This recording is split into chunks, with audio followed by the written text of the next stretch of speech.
Welcome to Stories with Brisco and Bradshaw. I would be Bradshaw, and that would be the WWE Hall of Famer, Oklahoma's favorite son, Mr. Gerald Brisco. And when you talk about introductions, if I tell you all the things this man has done, this may take a few hours.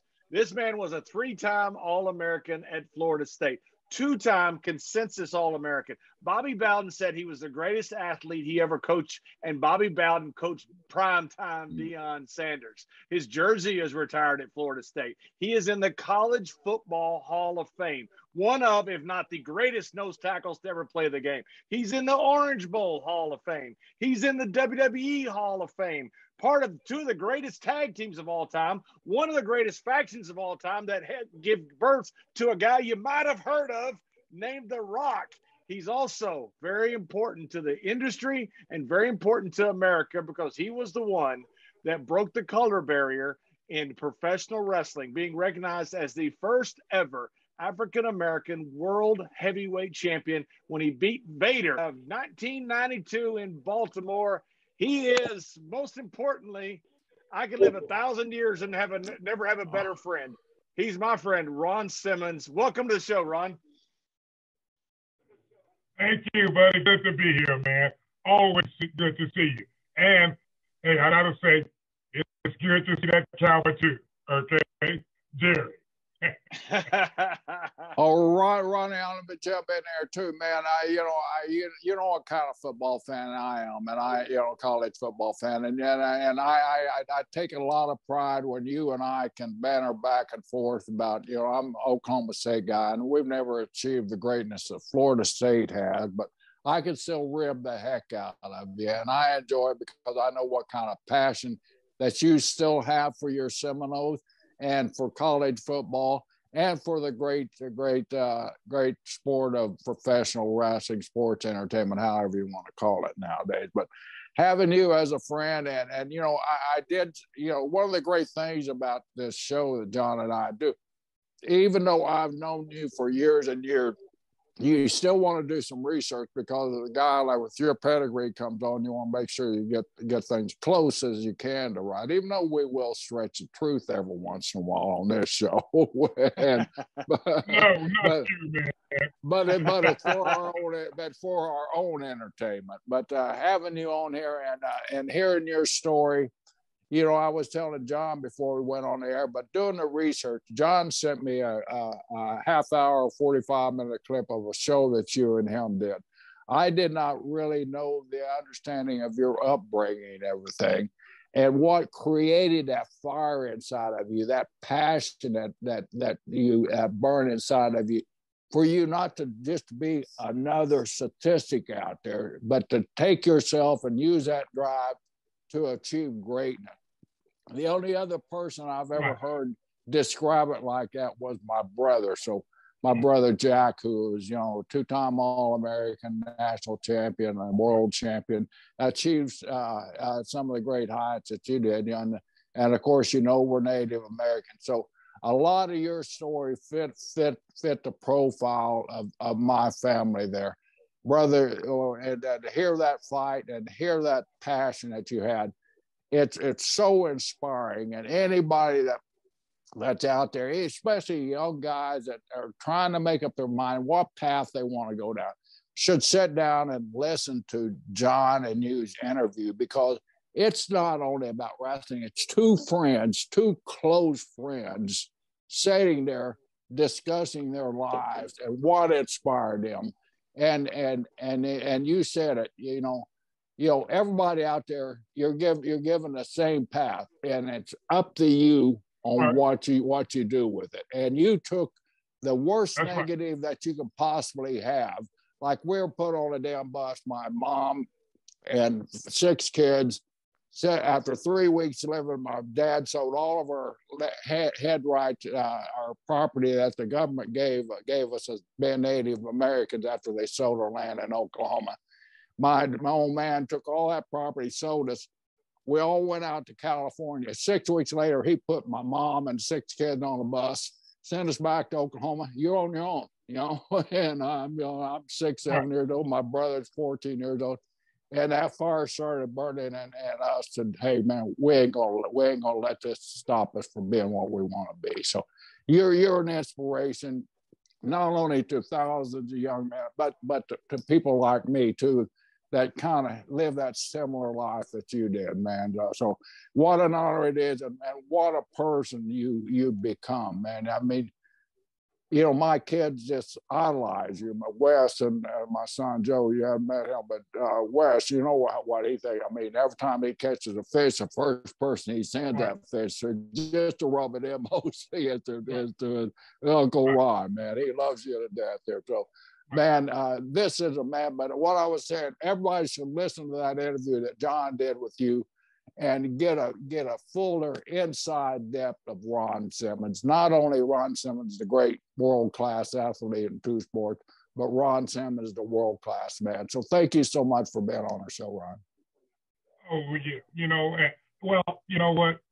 It was really funny because just on the way coming over here to Corinne's home, I was thinking along those same lines because I had just encountered a young man was talking to me about football, and he was getting ready, he was being offered some scholarships, right? And he had similar things that have gone on in his life, the same, to mine that had happened to me, See, I'm not a guy that willingly comes out and want to offer that information or give it to you, because sometimes now you feel like you're talking on deaf ears. But if a kid is willing to listen to me, and I'll give them my story of what I think will motivate you. It can help you out if you can get anything from my story. I've got a picture of myself, and it's in my hallway. It's when I was 17 years old. I think that young man, I thank him all the time, Jerry, because he was at a pivotal point in his life of making choices that could have been disastrous to his life at that point, But instead, he understood what the talents that God had given him. It wasn't going to be Rhodes Scholar going to Oxford, and all of this. He knew that the God-given ability that he was given was his body and his athletic talent. And so now what was he going to do with it? Was he going to just throw it away like a lot of young men do today that I see? Or was he going to tap into that and enhance those abilities and see where it takes him in life? And luckily, he made the right choice. He stayed in school, didn't miss a day of high school when there was absolutely no one around to push him to stay in school. He did everything it took to motivate himself to get to enhance the abilities that God gave him. So the 17-year-old kid that Ron Simmons, when I see him on that wall, I thank him every day. Because if he didn't make the right choices then, you and I and John are not having this conversation. All right. When did you realize, Ron, that athletics you were also really, really good at it? But when did you realize also that was your path to a future, to a job, to so much in your life that you didn't have at that point? Well, actually, in junior high school, my first love was baseball, and so then I started to, as I was lifting weights and developing, getting bigger in the muscles. And so that's when the coach approached me about, maybe coming out and trying out for football, So I was doing baseball and track, discus and shot put, and actually walked onto the football field, and it just clicked right then, For me, right then, I think more than anything, that's when I found out that, the abilities that I'm going to have, if this is going to be through athletics. And thank God that for me, man, I had very, very good coaches throughout junior high and all the way throughout my entire football career. But at the point of junior high, that's when I really knew that, hey, if there's going to be any way out of this at all, for me, man, it was going to be through athletics. And that's when I really realized that, I've been given been blessed with a great body and some athletic ability, And so going on into high school, that's when I really knew that, hey, now if you're going to do this thing right, you got one shot, okay? One shot. And if you're going to do it right, you got to put everything you got into it. And believe me, when I say everything, I'm not just saying this. I mean it. Brother, I would take the cement blocks from a construction site and drag them 4 miles to my home to use those as weights. You know, hey, everything I could do in order to make myself better. You know. So that coach that probably got a job somewhere else because of you probably tells the story that the greatest Christmas gift ever was when Ron Simmons walked on the football field and said, "Hey, I think I want to try this." some coach had to be thinking, "I just hit the gold line." And that's the truth, you know. Yeah, no. Listen, man. I am at this point, you know, as like Jerry was right. When I reflect back and I look at, you know, things that have happened in my life and the journey that it took me, you know, in order to get here and to achieve the things that I've done, you know, I'm very happy with what I've done. And more importantly, I think I'm extremely ecstatic about the way I did it.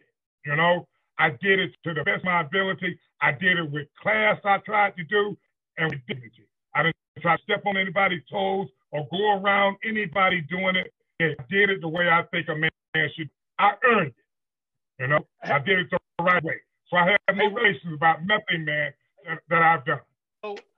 So Ron, when you walked on the football field, did you right away take to the game, or did you take you a while to become a starter and then a star? Because you became an All-American at Warner Robins, one of the biggest recruits that Bobby Bowden said he ever signed. Everybody wanted you. When did you become that star on the field? Did it happen right away, or did it take a few years of learning the game? Well, you know, actually, no. I got to be honest with this, man. The minute I stepped on the field, you know, and with, you know, with the teachings of the coaching, right, the ability was there, you know. So I had no problem with the athletic ability of going through everything it takes to, you know, that's required of ball. It was just the techniques that, you know, that I'm being taught now in order to enhance, you know, myself as far as being a good football player. Because all the skills were there. You know, by the time I got to high school, I mean, hey, it was like that was my path, you know, football. You know, so I dropped everything, but I still did the shot put and track, but I dropped baseball and I just concentrated mostly on football. And, you know, Ron, I mean, you're from Warner Robins, Georgia, and you go back and you look through the who's who of Warner Robins football. There were a lot of great athletes that came out of that area, and you by far exceeded all of them. So, you know, yeah, I just recall, you know, at a time when we all played Pop Warner football or Little League football or whatever it was. You know, there was always that guy that you had on your team that the coach knew right away. You just give Ronnie the ball, he's going to score a touchdown. You must have been one of those kids where all those parents on those opposing teams would be pointing. Watch that number 50 over there. He'll run right over your kid and just turn around and smile on his way to the goal line. So, but you had to be that kid growing up. Well, you know, it's funny you say that, man, because look, I was for high school then, you know, at 220 pounds, that was a pretty big guy back in 1976, yo. That was like huge thing, right? So everywhere that go, and, you know, we were beating people, man, like 90-0, you know, all of this kind of ridiculous score, right? Yeah. So whenever we would travel somewhere and we would, you know, get off the bus, and I could hear some of the people saying, hey, that kid can't be, there's no way he's 17 years old. Yeah. He's got to be at least 20 years old, you know, right? Yeah. Yeah. We all accuse kids of being 20 years old. Oh, yeah. Yeah. We used to say that all the time in West Texas. We'd see some huge middle linebacker. We go, he's 20. He's got to be 20, maybe 22. He can't be 18 years old. Especially when he's standing over you. How do you like that kid? Yeah, but you know, I mean, they were very serious though, man. They were, you know, we were in the playoffs, and you know how crazy people can get when you get into the playoffs about it. They're like, somebody should check that number. He's not legal, I guarantee you. You know, of course, I had long sideburns, you know. Hey, I looked like I was something out of a Shaft movie. So, you know, I could see weight on, you know. Did you have the big pro too, Ronnie? Be truthful. Oh, I had the big pro. I had it all, man. Oh, man. The Dr. J Pro. That was the greatest thing ever, was those huge pros like Dr. J had. Dr. J. It was so good. Oh, yeah. Hey, Ron, you remember we found your All-American picture. Remember where we found it? We found it in your brother's gym in Detroit. So Ron didn't know where his picture was. And we walk into his brother's gym, and his brother was a pro bodybuilder. He was a huge, Johnson was a huge guy. Yeah. And so I look back there, and there's a picture of Ron in high school. And I said, Ron, look at this picture. He goes, that's where the picture is. And guess what, John? It comes to find out, right? You know, every time, you know, he would walk into my house, you know, dear, you know, he'd start wandering around, walking all through the house, you know, like he's just looking around, right? But see, I didn't know, little to my knowledge, that, hey, he was, you know, taking things out of the house, man, you know? So I walked up in there, right. Not only did he have my All-American picture, John, hey, listen, man, he's got plaques, he's got trophies, everything, man, stored in his house, okay? Yeah. He's got all of my archives in his home. Ron, your brother was a super athlete too, and that caused a lot of controversy on you when you're being recruited, right? But take us through that recruiting trial that you had. I mean, we've had guys on, you know, Bobby Bowden come to the door, you know, Bud Wilkes has been in our house, you know, Darrell Royal, we can't forget Texas, who was Darrell Royal, by the way, was a great Okie too, that had to go down to Texas and teach those Texans how to play football the right way. But anyway, you know, we've all had, you know, great coaches, but I bet there was a parade of coaches coming to your front door trying to recruit a young Ron Simmons. Oh, man, listen, it was an absolute frenzy, okay? Well, and at that point, I moved out of, I was living with my cousin, my older brother, and I. By the way, speaking of my brothers and athletic ability, my older brother, Bobby, you know, he went on to, and he was a pretty good football player as offensive guard. He earned a scholarship to go to college in Tennessee. So that was very, very helpful for both of us, you know, because I stayed behind and my older brother stayed behind after my grandmother had passed away, who we were living with, and my aunt came down and got my other siblings and took back to Detroit in order to keep us from going to an orphanage, you know. So I moved in with my cousin, and that's where I was living with at this time, who was my mother's brother, you know. And so during that phase, it was absolutely crazy because I had just about, you know, everybody come through. I had scholarships from everywhere, you know, you name it, Alabama, all the Southeastern Conference. Was the Bear Bryant coaching at Alabama at that time, Ronnie, when you were going through? Yeah, he's still down. Yeah, he's still down there. But the Bear, I didn't get to see the Bear. He sent up, you know, the offensive and defensive coordinators will come up right. And Auburn, you know, scholarship them. Jim Carlin, you know, came from South Carolina. Vince Dooley, Bobby Bowden, Pepper Rogers, all of these, right? So I had narrowed it down in my mind. I'm not a snow guy. I don't like cold weather, okay? So that was ruled out. I'm not going anywhere where it snows, man. That's out, you know? Yeah, so I wouldn't even take no more of those calls. I had ruled that out. And no more of those coaches I didn't want to see. I narrowed it down that I was going to stay in the South, you know?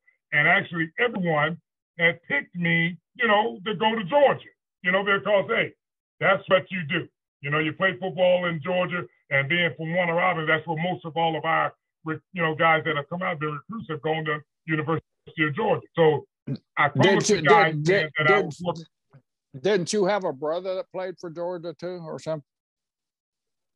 Yeah, I did. Right. My brother, and I called him my brother because I was living with, and he was my cousin's son, Jimmy Womack. If you go back and look at the film he's the one that was blocking Pressure Walker, you know. So Wow. he and I were on the same teams at Warner Robins during that time, along with James Brooks, who you might remember that played at Auburn and went on to be a great back at Cincinnati, you know, for the Bengals, right? But during that time, it was absolutely crazy, man, because everyone had chosen, you know, picked to go to Georgia. You know, everybody was coming around, bringing things, you know, coming to the house, you know, going to take me to dinner, you know, to coach me into going to Georgia. But I had promised a guy by the name of Bill Franklin, whom I used to work with over at, he had a starter and battery place that I used to work with at the Ernst Honey after high school. And he played at, and he was a player for Coach Bowden when he was at Southern College when Coach Bowden in his early coaching career, and he played for him then. So I promised him a visit that I would go visit Florida State. I had no idea where Florida State was, like a lot of other people in Warner Robins, Georgia.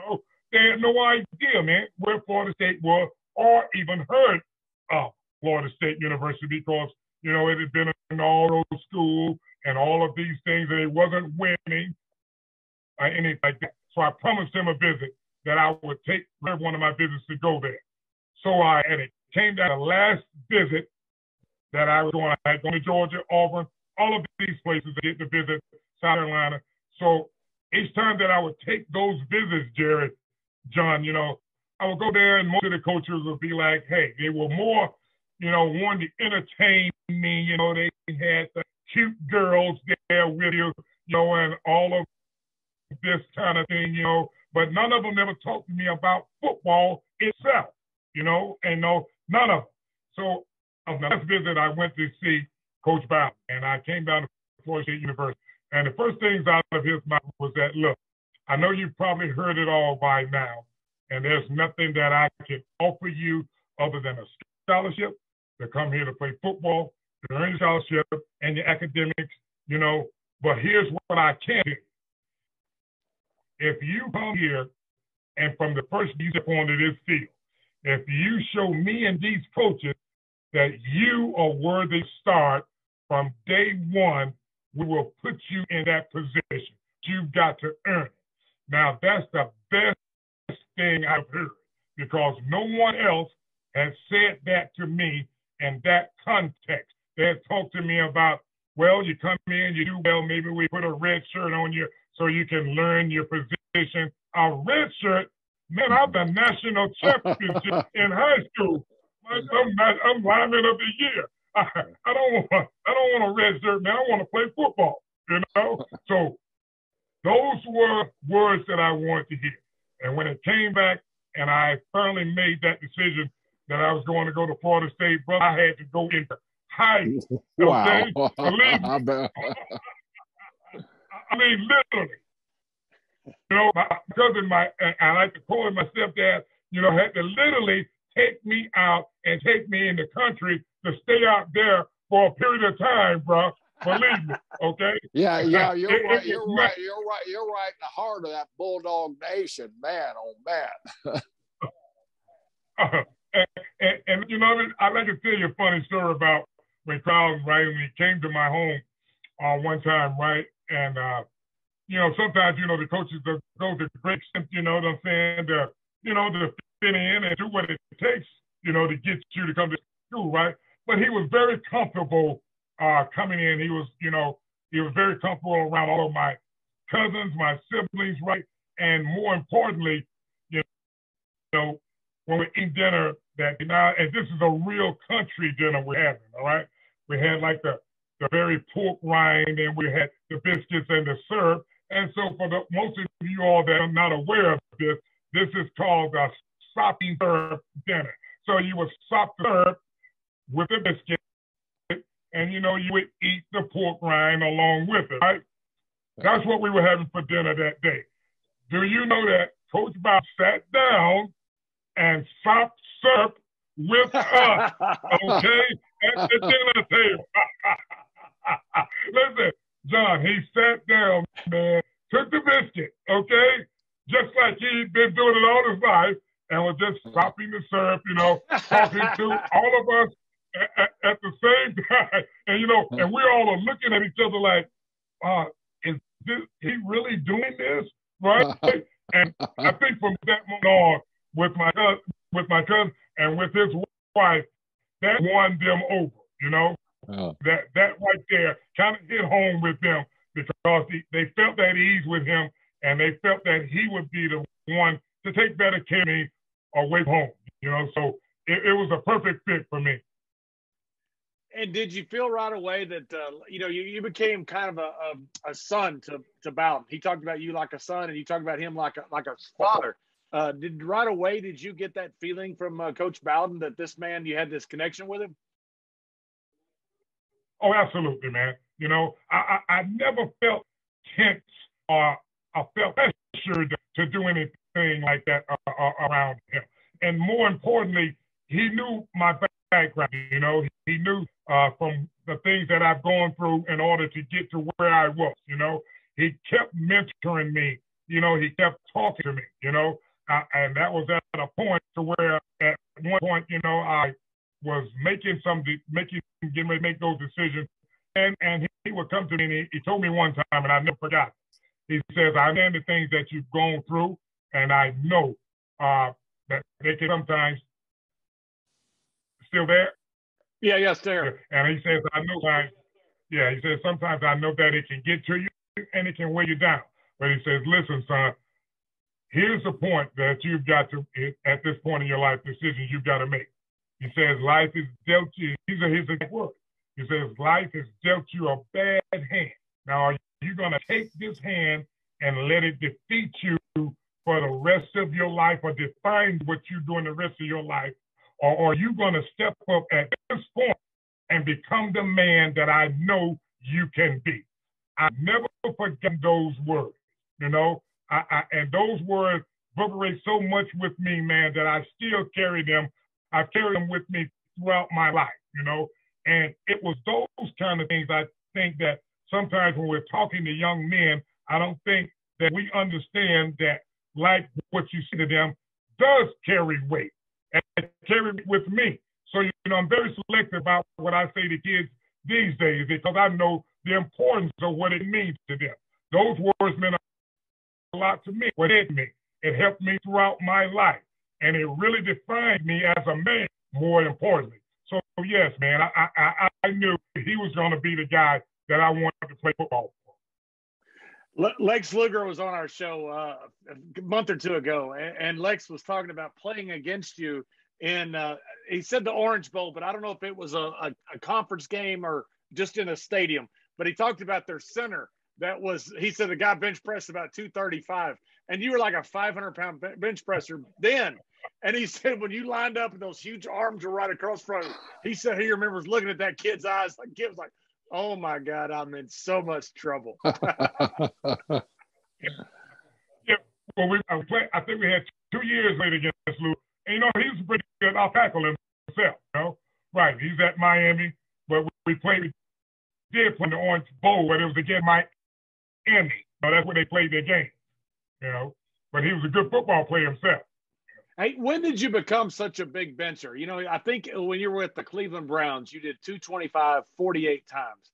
I believe that's right, 48, 47 times. You can correct. But when Mandrich did 43 times when I was graduating college, everybody thought it was the greatest thing ever. But you did that back in the 1980, 82 area. When did you become such a big bencher? Well, like I said, you know, let me give you the real basis of how this happened, right? You remember in the comic books, right? You remember that section back there where you could sit off a Charles Atlas, like 7-month course. Right. That was a comic book. On the back of every comic book. Yeah, right. I sit off for that, you know, because, you know, in that lesson that he had, you didn't have to have any weight because I didn't have money to buy weight. You could use home utensils and things around the house that you could use for weights, you know. Like I had mentioned, I dragged off, you know, a cement dumbbell home from the construction site. I was using that as as barbell and dumbbells, right?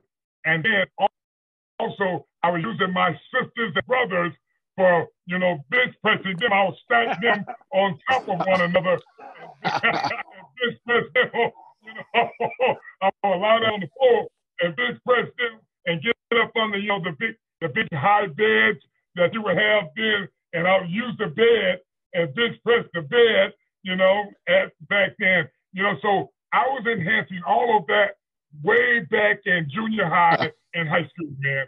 So, you know, so when I started getting around weights in an organized weight room, you know, it just came naturally for me, you know, right. And I just kept doing it all throughout my career. I would do it all the time, man. I would do it every time I got an opportunity for going to the weight room, you know. What was your greatest bench? Your greatest bench, either reps or sets or one rep max. What was your best bench, or what do you think you could have benched if you trained just for competition? The maximum bench I did 565, and that was a one rep, you know. But it was nothing for me, man, to go into a gym. You know, I always used to like to, as you know, I used to like to tease the guys. You know, whenever we went to a weight room, and you know, I come in there in cowboy boots and blue jeans on, right? Yeah. You know, and I wouldn't warm up. I just come in, put on 315, Jerry, and do it for about 15 or 20 reps, right? Oh, man. And I get up, you know, right? And that's enough. Comb my hair. That's right.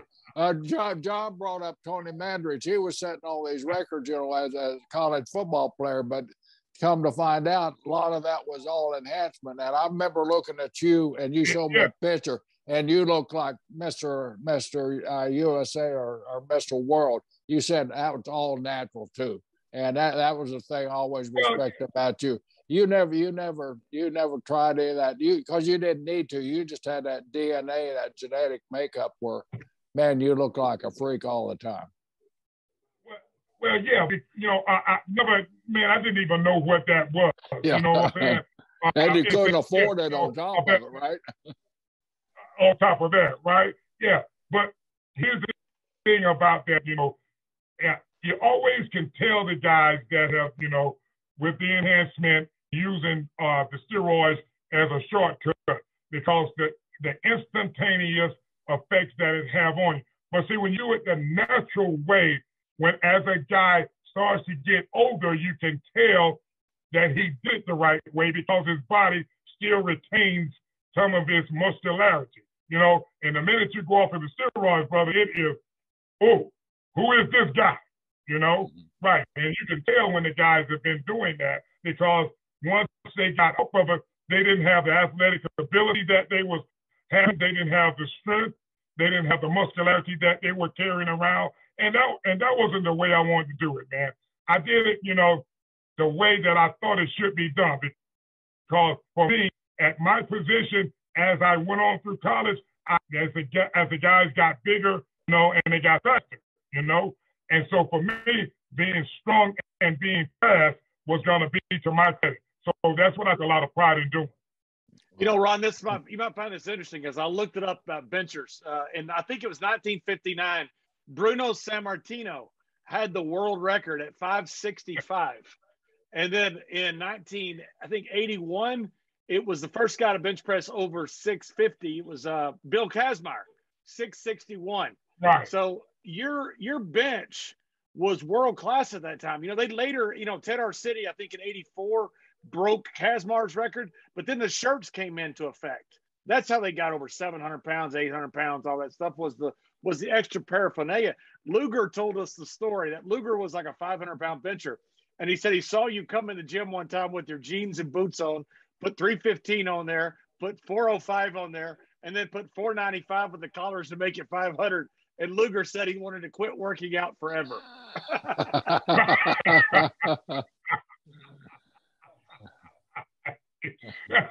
You know, but you know, I've got to give a lot of thanks to, and speaking of Lex too, man, because had not been for Lex being a very, very instrumental guy in getting me into the wrestling business itself. And if you recall, he was trained by Hiro Matsuda himself, right. You know? Yeah.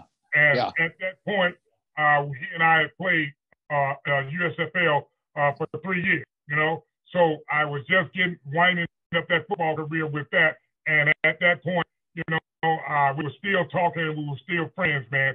And he came to me, gave me a call and said, hey, Hiro Matsuda, and at that point, they're looking for Black guys that will want to be having interest in doing and being in this business, man, in the rest of it. And, you know, at that point, I was still, I was working at a detention center and still maybe want to get into broadcasting or doing something of that nature. But he says, well, hey, why don't you give it a shot and come down and talk to Hiro Matsuda, man, and see where this thing takes you. So that's what I did. And had not been for him setting up that meeting for me, man, I wouldn't have been able to get my foot in the door. So I want to thank him always for that. Were you good friends with Lex at Bandit? I mean, Lex was a great Lex was a great athlete and a great football player. I mean, one of the best bodies of all time in wrestling history. Did you? I know you knew him with Bandit Ball because you both played there several times for Steve Spurrier. Were you pretty good friends with him then, or did he just find you later and say, "Hey, trying to help you out," and say, "Hey, maybe you should go down and talk to Hiro"? Oh no, man. We stayed in touch. We were good friends, you know. We would often teach each other because, you know, we had played against each other in college. You know, him at Miami and me at Florida State, you know. So we stayed in each other, and thank goodness we did. You know, I stayed in contact with each other, and that he had a way to contact me, you know. Right. And he did me a great favor, man, by introducing me to Hiro Matsuda. So I'm forever grateful to him for that. Yeah. But no, man, we were good friends, always have been. Still, and we still are. John, I've told Ron this story, but there was the sports editor of the Tampa Tribune, one of the most respected sports editors at that time in the United States. As a matter of fact, he's the one that got Leroy Selman and several other guys that he stood up for and nominated them for the National Football Hall of Fame. But Tom McEwen, who became a very dear friend of Ron and Lex and of football. He was a very tight friend with Eddie Graham. He was a sports editor here, so Eddie kind of took care of him. Hey, I got an athlete. You know, anytime there was an athlete like me or my brother or Bob Roop or some of these guys that had a little background, Tom would come down and make sure the Tampa area knew that these guys were athletic too. But he really liked Eddie Graham. He really liked Jack and I, and he liked athletes. And Ron and Lex were on the Bandit team. Bandit Ball at that time, I mean, I was a huge fan. I was a huge fan of Lonnie Anderson, who was one of the owners, along with Burt Reynolds, you know, and all those guys. But I knew several of the executives there. But one day, Tom McEwen called Eddie Graham and told Eddie about Ron and told him about Lex Luger. And you know, said that these guys could make you great professional wrestlers down the road. They both have the bodies for it, and they're both very articulate. And Eddie Graham's eyes lit up, and of course the Hiro. That's when the contact from Matsuda was extended to Lex to get you along to come down there. And it was the greatest recommendation in the world. But Tom McEwen went on every time I'd ever see Tom, and Tom and I, during his later years when he was starting to fade a little bit, he and I became very close friends. We go to lunch. And his favorite subject was Ron Simmons. He said, I've been covering sports all my life. I've never seen a greater athlete and a more intense guy than Ron Simmons. He said, he'll make you guys a huge star. So this guy, you know, coming from amateur athletics to push two great young football players on us like he did. And you know what kind of man Tom was, Ron. Oh, yes, I remember Tom. Yeah. Okay. I remember him very well. You know what? He was always a very fair reporter. And the best thing I loved about Tom, Jerry, was that he didn't just print things when things were going well for you. He printed it in a way so when you read it, it actually made you come back and want to be a better football player or better wrestler or whatever it was that you were doing, you know? So he was always very fair, man. Whenever I would talk to him or whenever he would make, you know, articles about me, I always loved reading them, you know? I always got a lot out of what he printed about me, even when when I didn't play well or when I did play well. So I really had a lot of respect. Hey, you guys were out drawing the Buccaneers. I had season tickets to both of them. I go to a Buck game, and it'd be like 25,000 people. Hell, on Saturday night, I go to a Tampa Bay Bandit game. That'd be 65,000 people, John, and that damn stadium cheering the Tampa Bay Bandits on. I mean, it was phenomenal how they captured the city.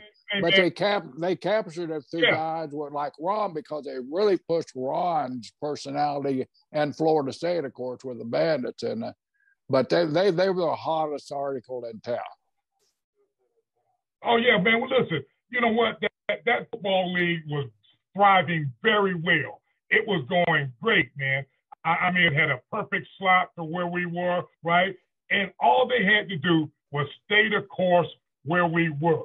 But just as human nature would take it, greed kicked in. You're not saying Donald Trump was greedy and killed the USFL, are you? Yes, I hope.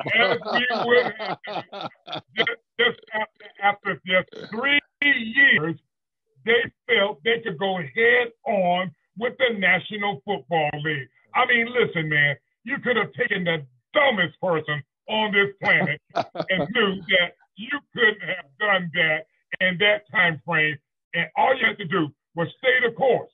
Right now, I guarantee you that league still be in existence now if they had that the right way. You know, I guarantee it. Yeah, I guarantee it. That league had such a great following. I mean, you had so many guys. You had Flutie in that league. You had Herschel in that league. You had so many great athletes in that league. Hey, what'd you ever think? I always heard the joke about Steve Spurrier, and it's a joke. I met him at one of his things in North Carolina. He was terrific. But they always said, "What's the difference between God and Steve Spurrier? Is God never thought he was Steve Spurrier?" How did you like the old ball coach? That's not too far. It ain't too far from the truth. How'd you like the old ball coach, as they call him? He seemed like a fun guy. You know what? Now, he might not know anything when it comes to defensive play and so to speak, but I can assure you of one thing. When it comes to an offensive mind, there is none better than Steve Spurrier. The man is an absolute genius when it comes to offensive-minded coaches, okay? Now, he didn't care that much about defense, all right? But I can assure you, that's why the people in the Tampa Bay area love them and watch the Bandits play. Because, listen, man, they were going to get wide open football with Steve Spurrier. It was nothing for him to ball, man. Bandit ball, man. That's what we call it. Bandit ball. I mean, John, there were license tags, there were billboards, and here, this is the home of Tampa Bay Buccaneers. Granted, they weren't worth a damn, but man, NFL, and damn, here's this league full of upstart kids coming in. But the management hired a local hero in Steve Spurrier. They brought in guys like Ron and Lex who played college ball here. And plus, I mean, Spurrier, I think Reeves, the local guy here in Tampa, he was your quarterback for a while here, Don Reeves. So they had quality football players on the team, just like they did an entire USFL. But if they hadn't got greedy, man, like you say, that organization probably still be here in some form. Oh, it still be going right now, man. I can assure you, right now. Jerry, you told a story one time that you went down and saw Ron train with Hero. Yeah, exactly. I want to get into that. Ron can tell you that Matsuda's gym was 3 blocks from Brisco Brothers Body Shop. Ron used to tell me, and I used to ask Ron if I could carry his bags into the Bandit Ball so I could get sideline passes there.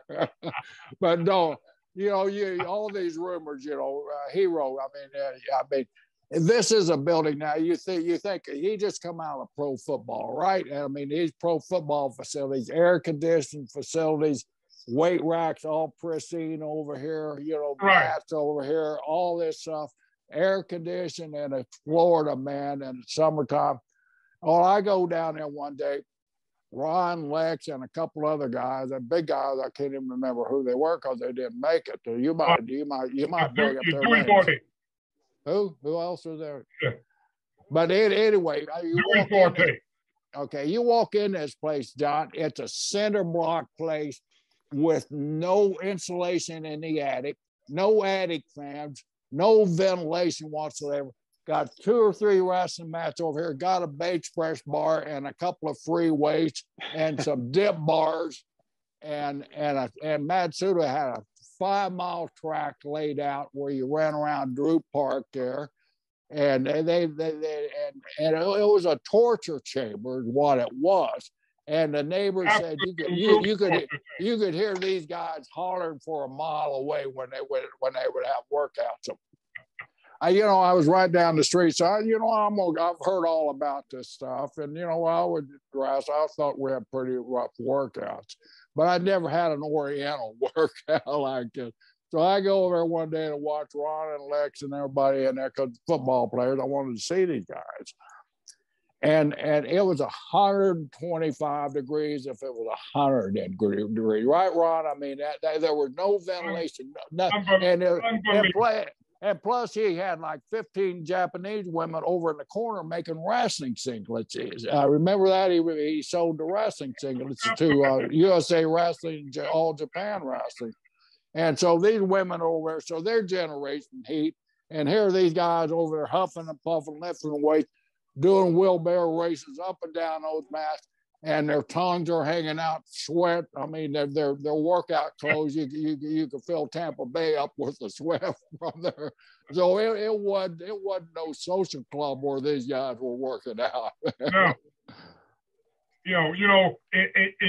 Man, I had come off, hey, playing football, like you say, coming off a great college career and all that, 3 years with the Tampa Bay Panthers, right? And I'm thinking, well, hey, you know what? How tough can this be? There can't be anything tougher than 2-a-days and this kind of thing that I've gone through, right? I can assure you, as I am sitting here now, that was the toughest thing I've ever had to endure in my life. That's along the first time that I'll admit that I said to myself, hey, man, I don't know if I'm going to stick this out, but thank God, thank God for me. I'm the kind of guy that, hey, when I start something, I don't have to quit. And that's the only thing that kept me there, because I can say, listen, John, Hiro Matsuda was nothing short of torture chamber, as Jerry said it, okay? Brother, we didn't even get in the ring and hit the ropes until it was like 2 months into the training, okay? We didn't even see the ring. Hey, but you know what? Looking back at it, I'm really grateful he put me through it that way, because I had a very profound respect for this business and what it was going to take in order to endure, and he knew that, hey, if you can make it through this, and if you got in there, man, and things went well for you, then, hey, you could probably make a career out of it. So I'm very thankful that he put me through it that way, because I assure you, my love for business had a total different view from the way that I was thinking. Yeah, one thing about training like that, Ron, was one thing about training like that was you felt like you were in a brotherhood when you got done with it. It was so hard. Absolutely. that once you got done with it, you didn't get in easy. If you got in easy, but you had to work so hard, and so many people quit, that when you got in there, you really felt like you were part of a brotherhood, because you had really paid the dues to get in. Absolutely. And you know what? And it's good that you said, because the minute that I did get going into the first match and then entering into the locker room, you know what? I could tell then that the guys knew, hey, if I went through that and I come out of Hiro Matsuda's training school, they knew that I was serious, okay? That I was serious about learning this business, all right? And so they opened up to me, man, people, like Jerry, and my God, Blackjack, Ron Bass, all of them. They opened up to me, man, and would want to help me with things that they would see I was doing, because they knew that, hey, if he stayed in it and stuck this out with Hiro Matsuda, hey, he's serious about wanting to be in this business. So, yeah, you're absolutely right. I saw that you tagged with Matt Bourne, and I didn't realize that. You know, I knew you had the great tag team with Butch. Was, to me, one of the most intimidating tag teams still of all time. But I didn't realize you had tagged with Matt. How did you like working with Matt Bourne? Well, I love working with Matt, you know, because Matt, he was in some ways similar to with you, right? You know, he didn't mind working stiff. He didn't mind taking stiffness from other guys, you know. He wasn't a guy that complained, you know, and, you know, get out and start moaning about guys hitting him or kicking him. I never heard him complain about anything. Hey, he would go out there, do his job, and he would do it really well, you know. So I love working with Matt, you know, because he had similar skills, you know, and wanting to work the way that I did.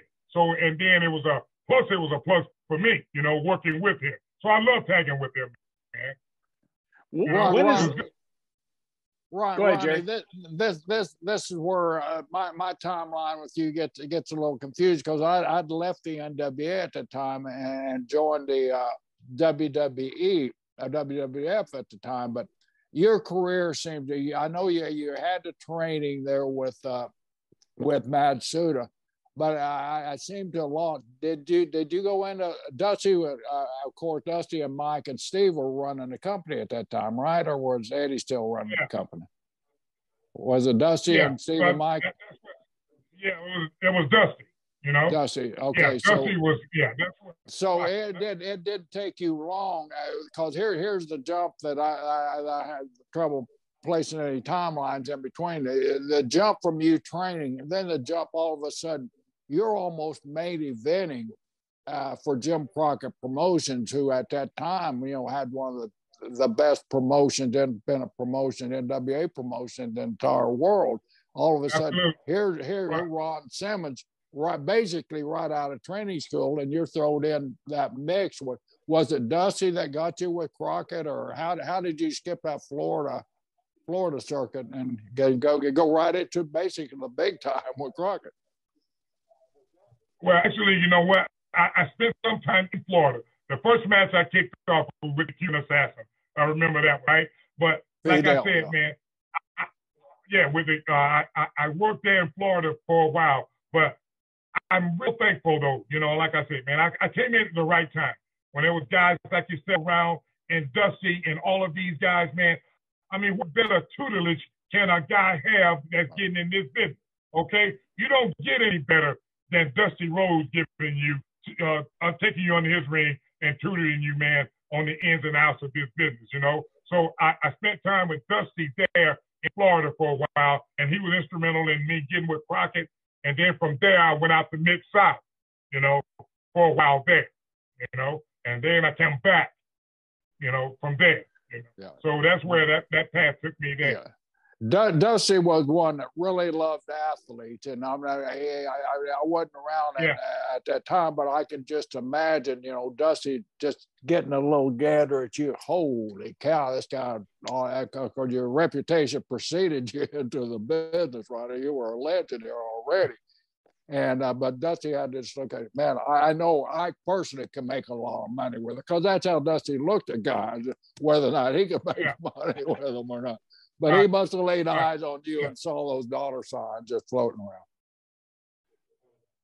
Well, you know what? But for me, man, I've always been a fan of professional wrestling, because, you know, the physicality of it, you know, and that kind of thing was always a natural attraction for me.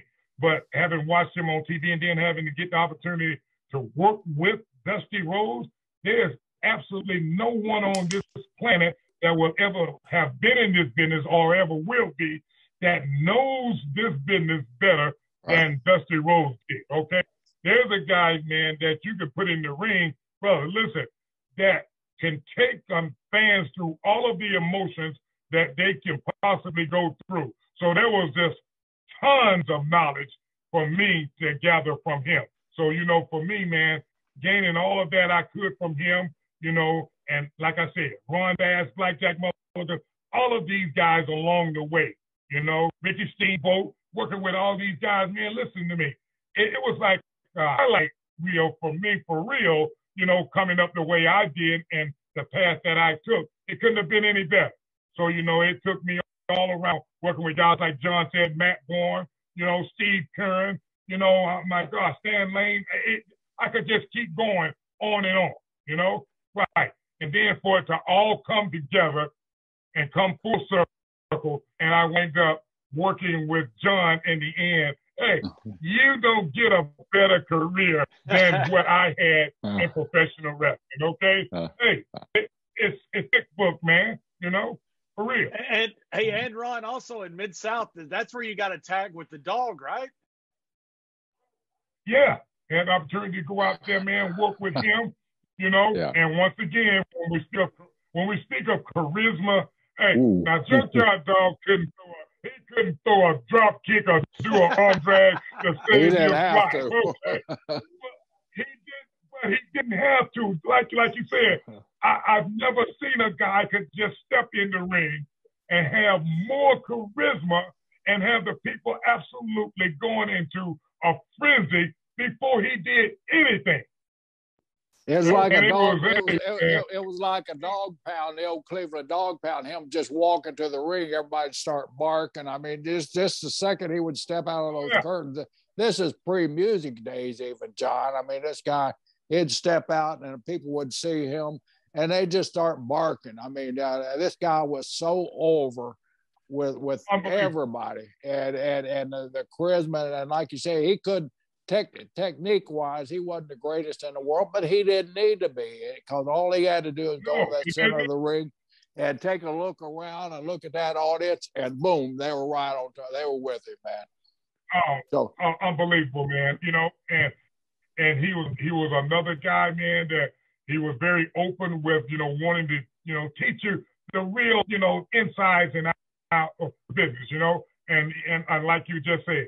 He would also, you know, try to tell me, hey, listen, you got all the physical skills, you know, but look, you got to learn how to, you know, put the emotions out there to get with the people, to get them, you know, to sell, you know, as we like to call it in the business, right? How to go about doing things, you know, and that's where I would take a little bit of knowledge from each one of these guys, you know. I'm like a sponge, man, taking it all in, you know. I mean, it was just unbelievable, you know, like I said, man, the journey I've gone in my wrestling career, man, you can't ask for a better journey than the one that I've had.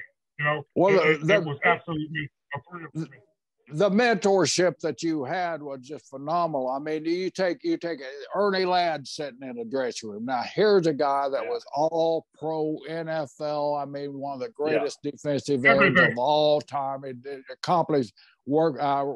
Played for the great Eddie Robinson at Grambling University. He had to be somebody that you looked up to be able to sit in that dressing room over in the corner and get his, because Ernie was so damn bright with our business. He was a guy, that athlete that come in and could kick the heck out of anybody he wanted to, but he knew it was a business. He knew it was a business, and he knew what he had to do, and he knew what he had to do and to elevate his race in the business, and he did it in such a professional way. You had to look at that man and just gain so much knowledge from the great Ernie Ladd. Well, absolutely. You know, and you'd be out of your mind, you know, you'd be crazy and, you know, not to do that, right? When you take guys like Ernie Ladd, guys like Junkyard Dog, you got guys that have had similar backgrounds to me coming out of football, right? And going into this business, right? That's what you want to look at. Okay, now these guys are having levels of success in doing this. Hey, let me just take a look at how they're doing, you know? Hey, because it's right. Let me out there fool to look at it, you know? They've made this transition and made it work for them, you know? So, yes, I tried to take in as much as I could from each one of them, you know? And luckily for me, man, they all were very, very inviting, you know, to me, man, and wanted to take me in and teach me, you know, things that I should know. Not just about in the ring, but how to carry yourself out of the ring, and more importantly, how to carry yourself in the dressing room. Because I don't think a lot of people put a lot of stock in what the dressing room means and our its profession, okay? don't have dressing room ethics, brother, you won't make it in this. You won't make it in this business, okay? If you're not liked in that locker room, you're not gonna make it. You two taught a lot of ethics in the WWF, WWE locker room, I'll tell you. Hey, Ron. But none that wasn't warranted at that time. Okay? That's right. Hey, Ron, I know how you ended up with Butch Reed because you got these two imposing figures. I still think that's the most intimidating tag team of all time. But how did you end up with that peanut-headed Teddy Long? Hey, listen, I still don't know how that happened. Because you know what? I think he must have just, like Butch and I together. And hey, we walk in there one day, John, and all of a sudden, here comes this little Weasley-looking guy with a do-rag on his head, right? And all of a sudden now he's called and said, hey, okay, so here's what we're going to do on this interview right here. Butch and I are looking at each other like, yeah, like, what the hell are you talking about? When did you get in here, man? And he said, and he says, what, they didn't tell you that I'm going to be y'all's manager now? And you know how Butch is, right? He said, no, man, you ain't going to be managing me. You get out of here. You take your peanut head ass on, And so that's where you got that. That's where you got the name Peanut Head from Butch, Right, but hey. That is awesome. But you know what? Hey, yeah. Yeah, and it's such a good guy. I remember one time, Jerry, Teddy had some photos, and I think they were The Rock or somebody. He was signing them to like somebody in Marietta. And I said, well, why don't you just get The Rock to sign it? And Teddy goes, well, the signature has to match the personification. I said, you're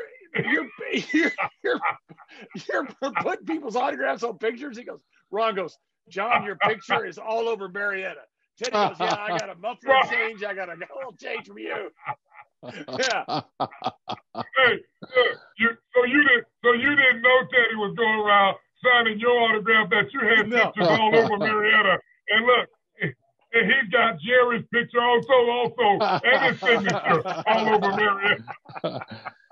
Ronnie, one of the greatest stories in the business is when Teddy Long left you in a blizzard snowstorm on the interstate somewhere up in the northeastern there. And like you said, you hate cold weather and you hate the snow.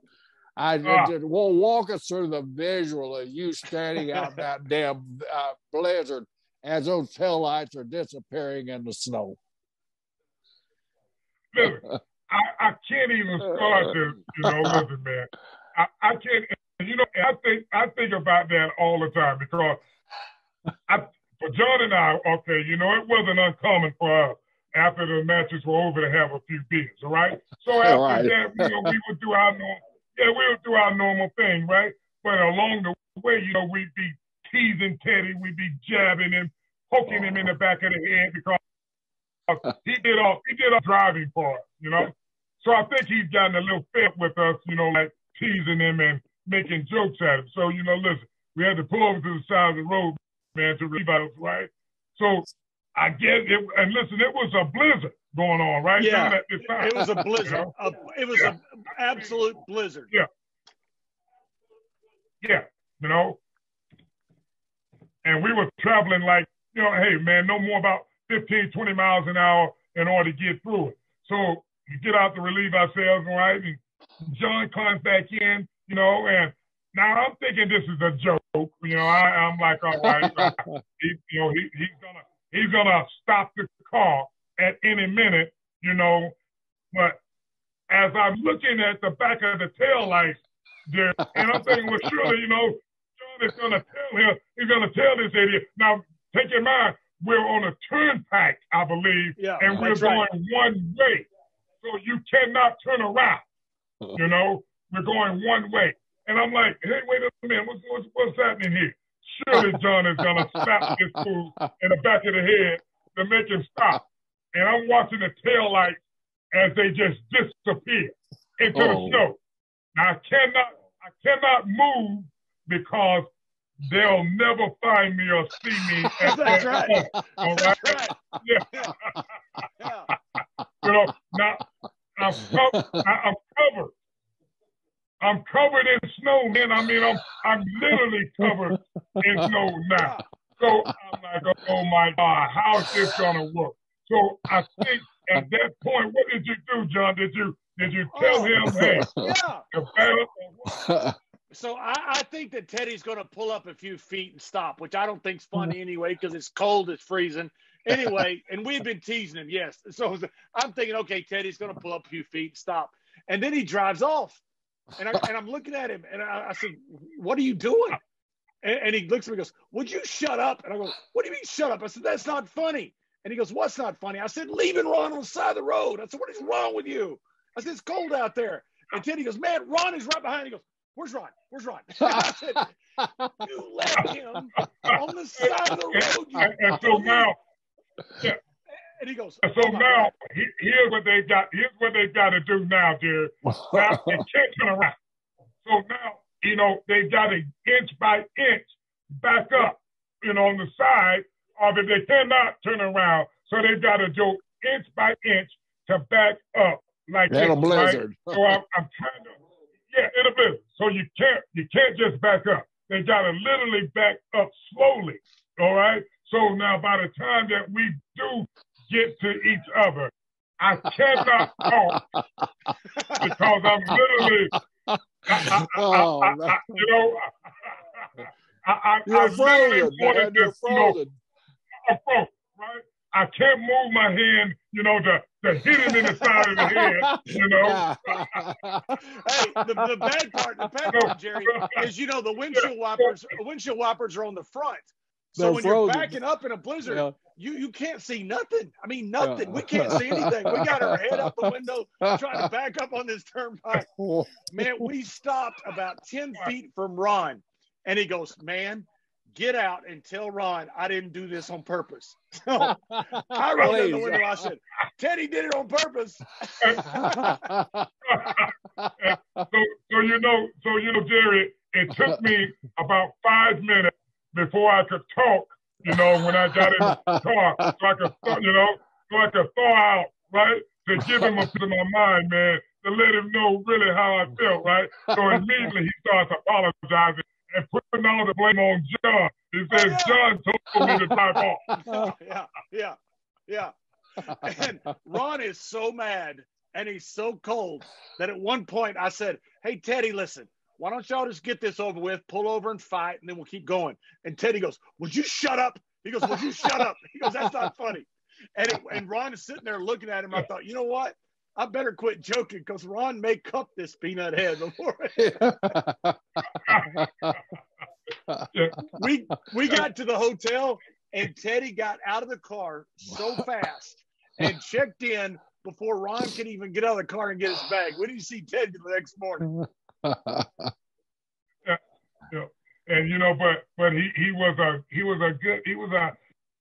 a big asset though to Butch and I though, John, going back to when he did get with us, right? Because he was pretty good on the mic, Yeah. And then with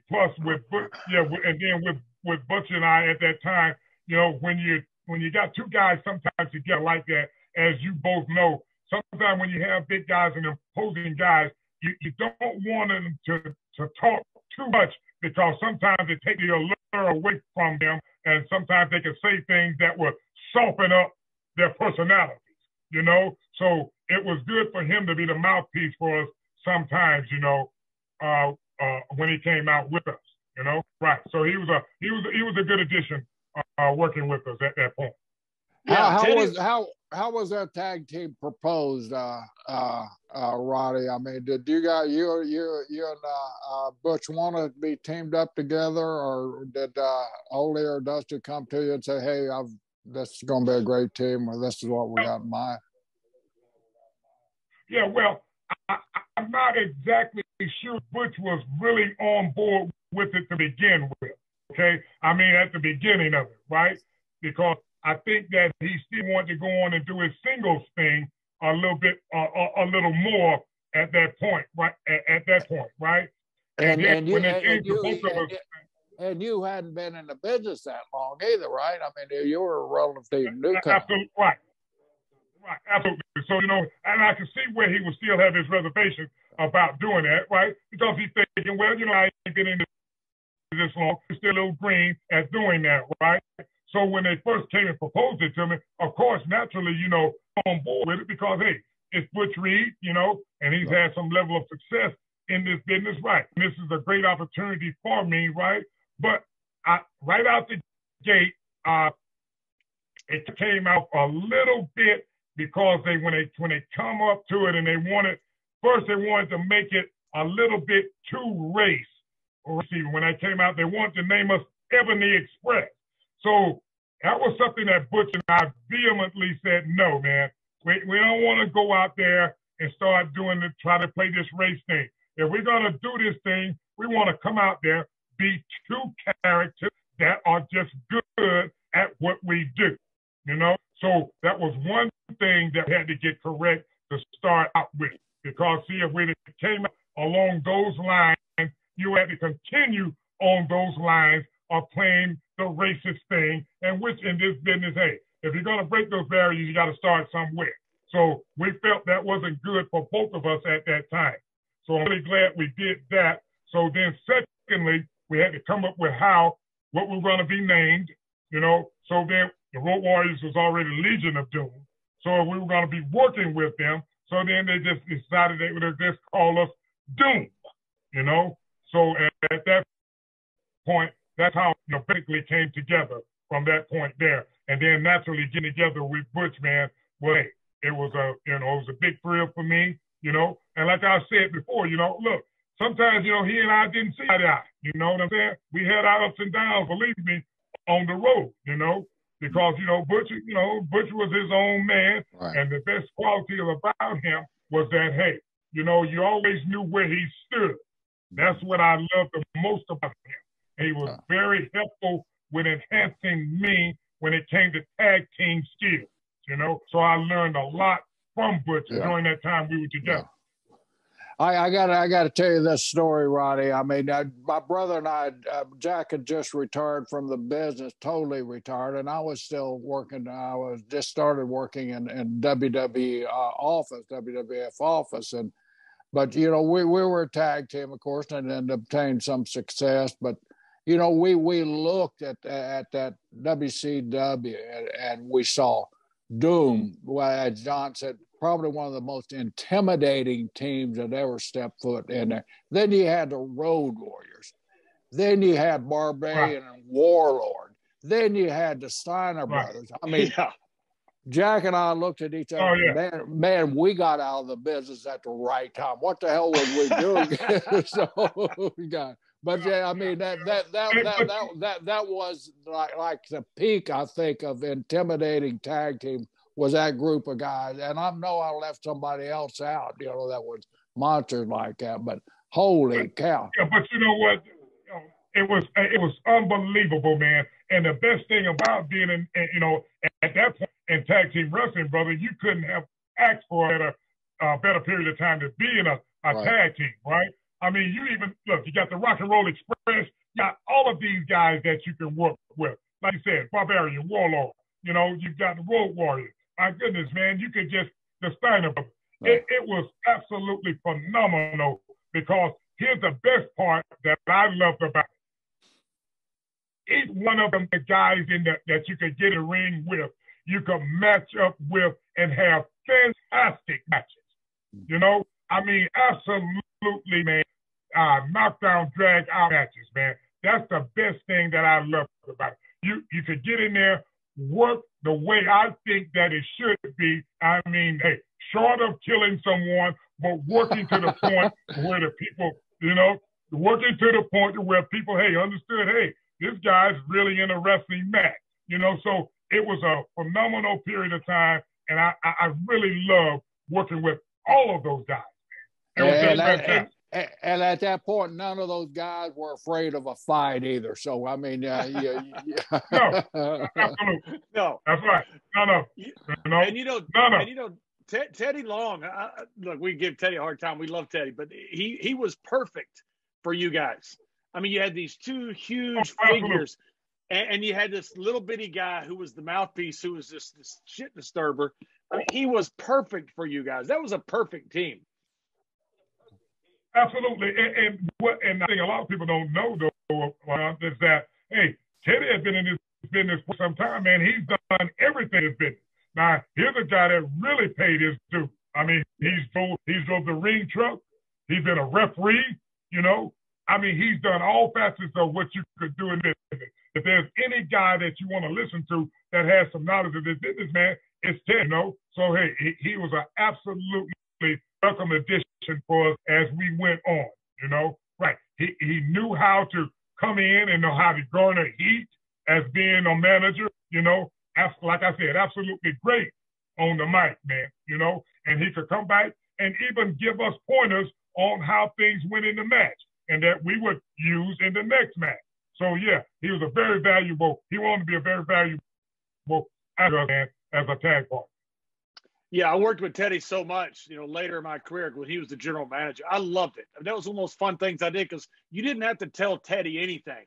He's really smart. He's sharp. He's quick-witted. Yeah. I mean, he could feed off of anything. He was so good at what he did. Butch, I want to ask you. Very good. Butch. You mentioned Butch was a little bit kind of in his own way. Yeah. Butch rode a horse.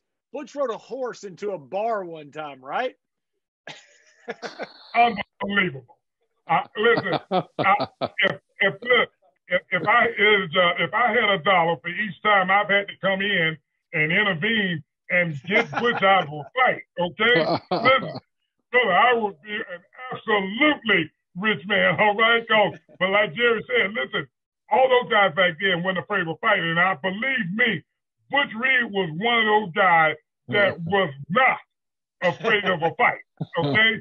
Look, we were, and I think it was like Kansas, all right? You know, that's his home town. You know, that's his home state, Kansas, right? So look, when the great time, we already been out and had the match, had a good time, and I think whatever it was had to be a rancher or a guy had just drove up and had his horses on the back of the truck, you know? So this was like a little cafe type of bar or setting, you know? I'm sitting inside of the bar, you know, had a great time talking with the people, right? And it's like some out of saloon, you know, on Gunsmoke or something. And all of a sudden the doors, bam! All of a sudden the door opened up, right? And I look up there, man, and here's Butch. You know, he's got the horse, and he's riding the horse there, and you can see the tables are scattering, the women are screaming, and everybody in the place is going crazy. You know, and I get up, and I'm like, hey, Butch, what are you doing, man? Get out of the way, man. I know what I'm doing. I got this, right? And he's moving the horse around in the bar, you know, and the tables are still scattering everywhere, man. And the guy behind the bar is going absolutely nuts. All right? Get him out of here. Get out of here. So eventually, man, you know, I had to come in, grab the front of the horse, you know, and grab the reins and get it out of the bar, right? And we get outside of the bar now. Now, here's the kicker. When we get outside of the bar, right? Now, he gets off of the horse, and guess what the next thing he does? He comes over to me, and now he wants to fight me for bringing him out of the bar. He wants to fight me there for bringing it up. Oh, man. And what did you do? What did you do, Ron? Grab the horse and punch him and knock him out? Hey,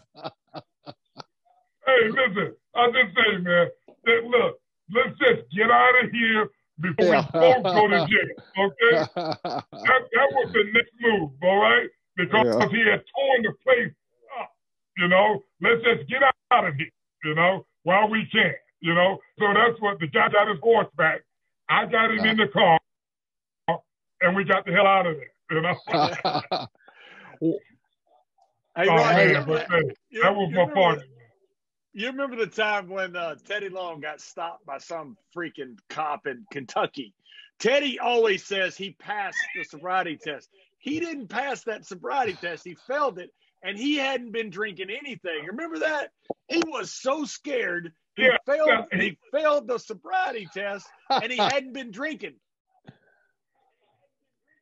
He was so nervous, you know, because once again, you know, you and I have been needling him, you know, along the way, right?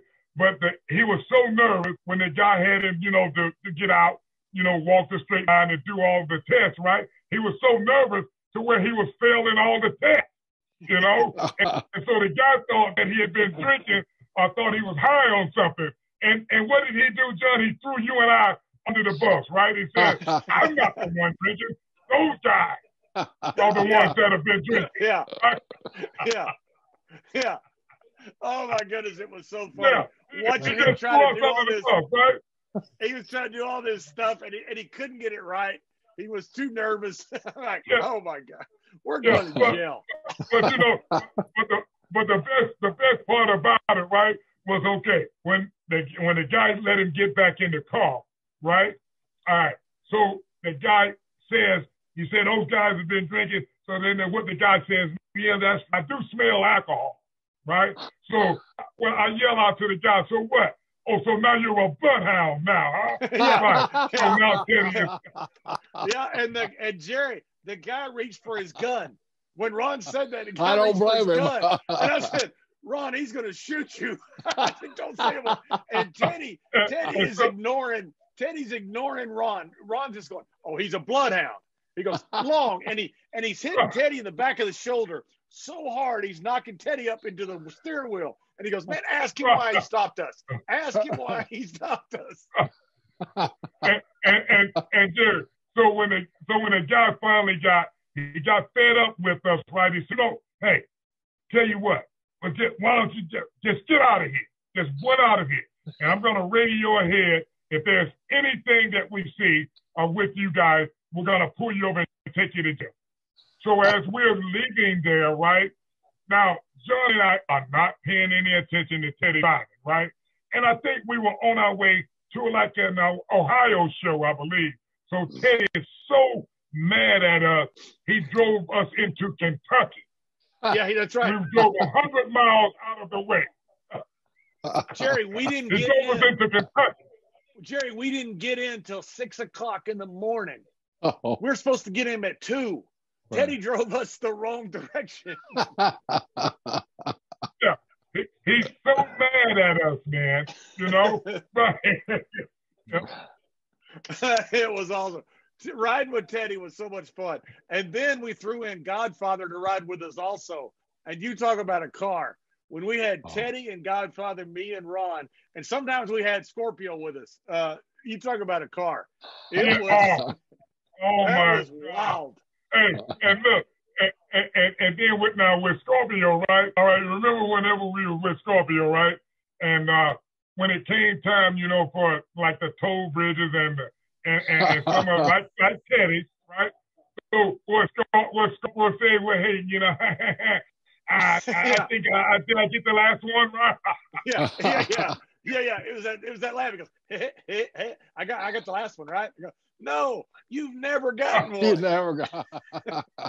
He and Teddy, it's like $1 toll they would try to get out of. It was so good. And Godfather was the best. Godfather just rode. He didn't care. He didn't care about nothing. He didn't care about anything whatsoever. Just rode with us. It was so fun. Yeah.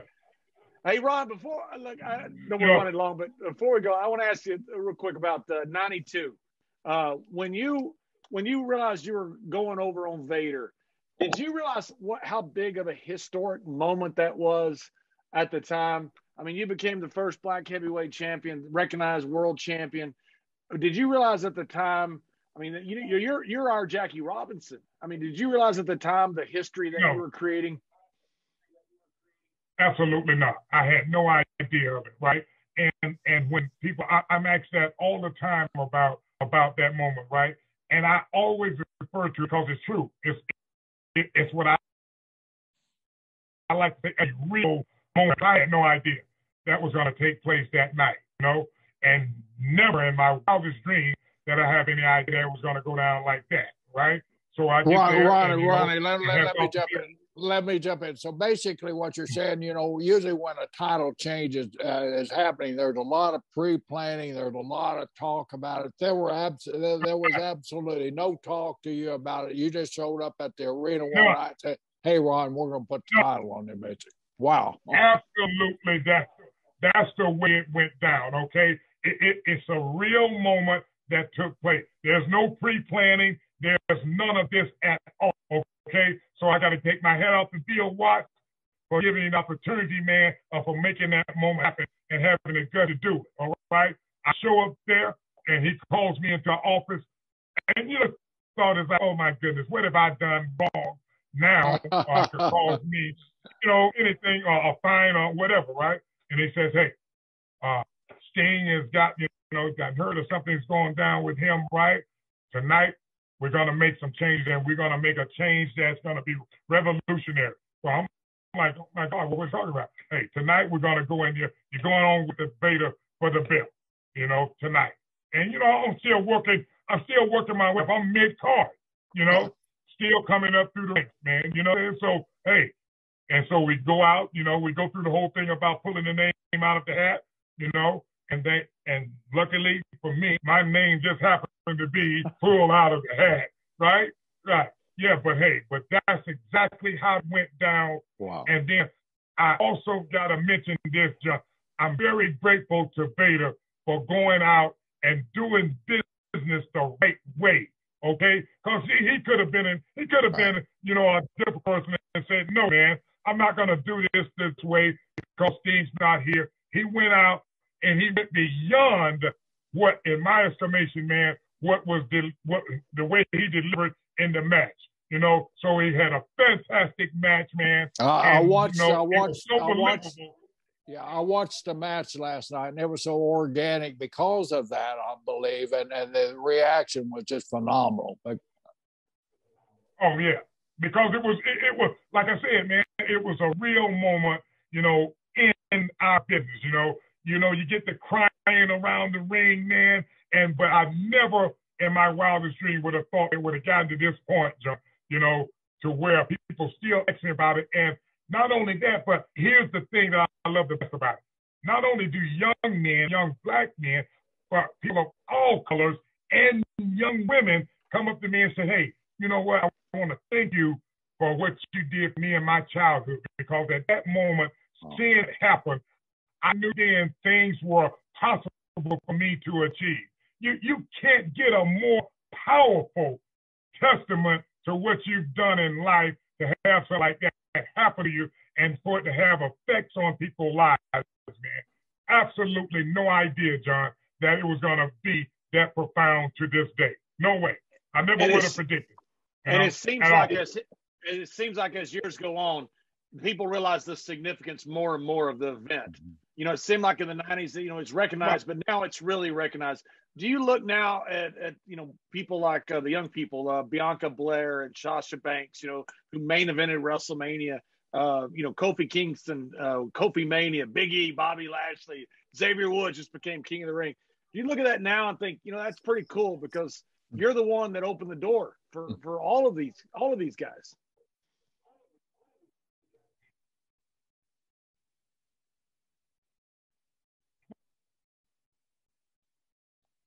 Uh-oh. What'd you do, John? I don't know what I did. Ron froze. Well, absolutely. And that you had a very pivotal point, in your life to have something to do with it. So absolutely. When I see that happen, man, it's a great feeling to know that, hey, in some way it had something to do with them, getting to the point that they did, So yeah, it's a great feeling, absolutely. And you hear from them when you come around that they tell you thank you. I mean, because these guys are very respectful. Wrestlers are always very respectful. Absolutely. Yeah, absolutely, man. And the point and the fact they're always respectful and that they don't forget it. And see, and that's what you like to hear, because that they'll pass it on and they'll continue to go on. So that's what you really want to hear. Like I said before, in this business, the way I've come up, if you come up the way you want to enhance each other, because that's what I was taught. If you enhance each other in this business, the business will continue to thrive. You know, that's what we do. We make each other look good in order for it to continue to go on and on, you know? Right. So, yeah, so it's a great feeling, man, you know? I remember we were wrestling X-Pac and Kane, and we're going to drop the titles to X-Pac and Kane. And, you know, it's always, you know, who drops the fall. And it was a much bigger deal for you to drop the fall than it was for me to drop it. And that really put them over. So they were kind of him-hawing around. The agents were about, what do we do? What do we do? And you said, have X-Pac beat me. And they said, well, how do you want to do it? He goes, with his finish. And that's what it was. And it was, you know, it was like you talk about what Vader did for you. You did for Pac. You did for Kane. Right. And it just right in the middle of the ring, you took his finish, the biggest name of the team, and did the job and put those guys over. But that's what you're supposed to do. Well, that's exactly the way that I was taught. And that's what I think we're losing track of in this business a little bit, if you ask me. Because you're taught, hey, if one guy is getting it, man, and the people are vibing with him, hey, let's get out there, let's enhance what he's got going on, because in the end, it's been for all of us, you know? And then speaking of that, you know, when you and I got together, right? And, you know, for me, I'm looking at the things that you had gone through, right? Okay, you had been in the tag teams with several different guys. And, you know, I'm thinking to myself, you know, here's a guy that's got all the talent on the planet. You know, why is it that they keep moving him around? How come they can't just enhance him on what his skills are, you know, and let him work with what he does best, you know? So, you know, it's like when we got together, we were like, hey, man, you know, look, we're going to get out here. We're going to do what we do best. And like with you, hey, get out there and be yourself. You are a rough and tumbling guy. Just be yourself, you know, enhance what you do. And that's what you did, you know. And I think that's what you have to do. You have to tap into what you do best, you know. Yeah, and I think that was the success of what we had, was we were just us. I mean, there wasn't much playing a character. It was just us being us. And that was the success of what we had. And you know, that's one thing you taught me was be genuine. Just be genuine. And when you're genuine, it works. Yes, you know, just come out, man. You know, the emulation of someone else, you know, is not always. Be yourself. Come out there, man. Give the people all you got, and which we always did, and which I've always tried to do, and we already know Jerry did it, and you know, and that's the way I think that it should be done, you know, and that's the way I've been taught, you know, and so I think that if you come out and give the people that, man, and no matter what you do, you'll have some level of success. Yeah, jumping around, Ron. I mean, you know, you guys had to flip. You guys got paid to drink beer, raise hell, and fight.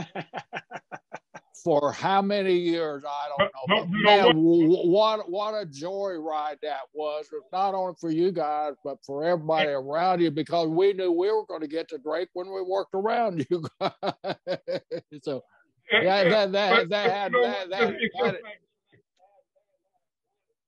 But you know, it's just like John said, though, man. Look, I think the reason that the APA and the success is that, hey, it wasn't a joke or characters, it was us. You know what I'm saying? It wasn't a work, man. It was a shoot. It was real.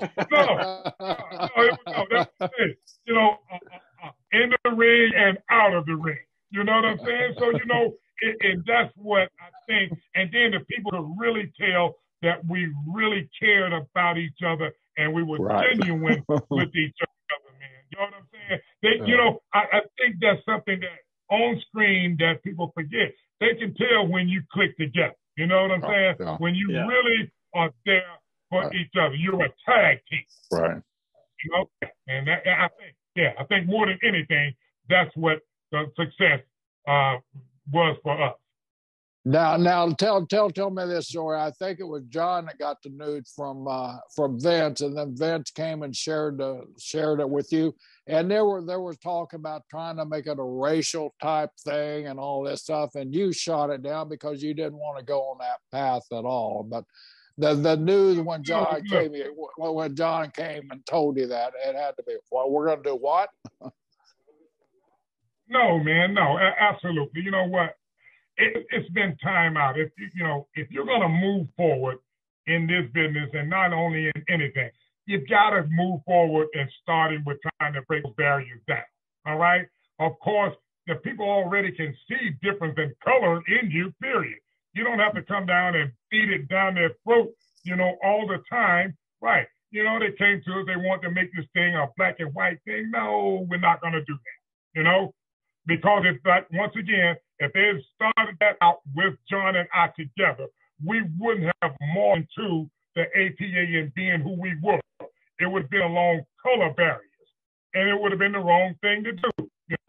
That's why we got out there and we did what we did. We didn't have all the gimmickry. We went out there, worked really hard, at what we did, and we worked well together as a tag team. You know what I'm saying? We didn't mind going out doing jobs when we had to do it. We didn't mind going out taking the bumps we had to do. We did what it took. And that was come out, put over the people we were doing, give the people a great show, and work together as a tag team, Right. No, we weren't going to make it a race thing. And then secondly, I had already had, good success in this business already from tag team and being in some singles and everything. I'd known John's background, and then, man, I'd watch his past. He'd worked really hard and everything he's tried to do. Hey, you know what? Now let me be more of a professional and enhance his styles, because I'm getting older now. My time is winding down. It's business, okay? Let him have his opportunity to do the things that I've offered my opportunity to do. So, that's the way you should do it, man. And that's the kind of guy that I've always been, Yeah, and I owe Ron a debt. I always say this, that I can never pay. Ron really took me in. And at times they didn't want me to do many promos because Ron was so good at promos. Ron would always give me the microphone. Always. Ron would start it, and at times he would just hand it to me and let me talk. And that was Ron's way of letting me get over, because Ron knew he could get over. And they knew Ron was good, but Ron wanted me to have success too. And that I really owe that to Ron for doing that. And it was a conscious effort on Ron's part. I know it was. I saw an interview with you too. I can't remember which one it was because I watched so many of them. But you said, I think it was Undertaker or somebody like that was in the ring, and Ron come out and said one sentence and then handed you the microphone, and you said, "This is the moment that I knew I had the right partner, and this is the moment that I knew Ron wanted me to be me and take over That's this right. spot." It was live television, and Ron handed me the microphone. Wasn't supposed to. Ron was supposed to do the whole promo. He handed me the microphone and let me do the promo. And when we came back, nobody said anything because it was Ron. But that was Jerry. Honestly, that was one of the coolest things anybody ever did for me, because that was Ron taking care of me. That was first class. Mm-hmm. Yeah, like I said, man, look, I've been very fortunate, and look, I knew my time. I'm 48, 49 years old at that point. You got to know, man, hey, when time comes in this business, to do the right thing. And the right thing was, hey, to enhance this now, because I knew you worked really hard. I had a lot of admiration for you, a lot of respect for you, because you worked hard, man, everything you had in. So look, now why not? Let's use this platform now to carry you on into the next phase. And, and thank God everything worked out, So that's the way I think that it all should work.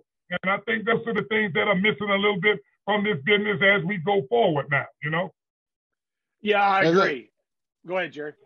The thing I always got, you got, when you guys put the APA shirt on, there were no egos. I mean, you see a lot of teams that, well, I got to take the fall, or I can't do the hard sell.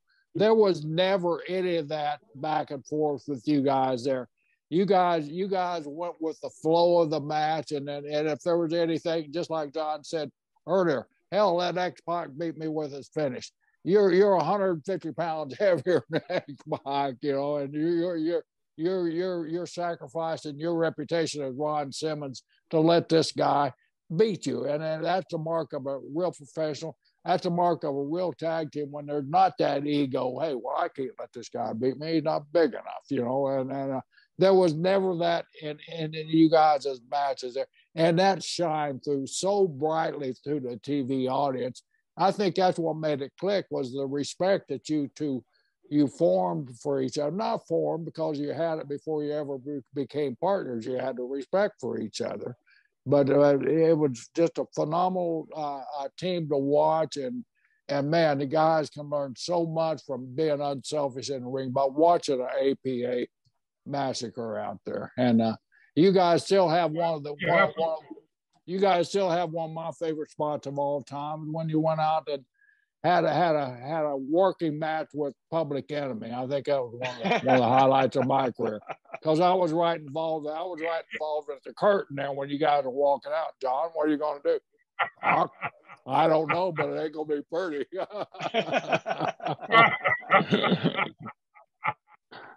Well, hey, that's another real moment in professional wrestling.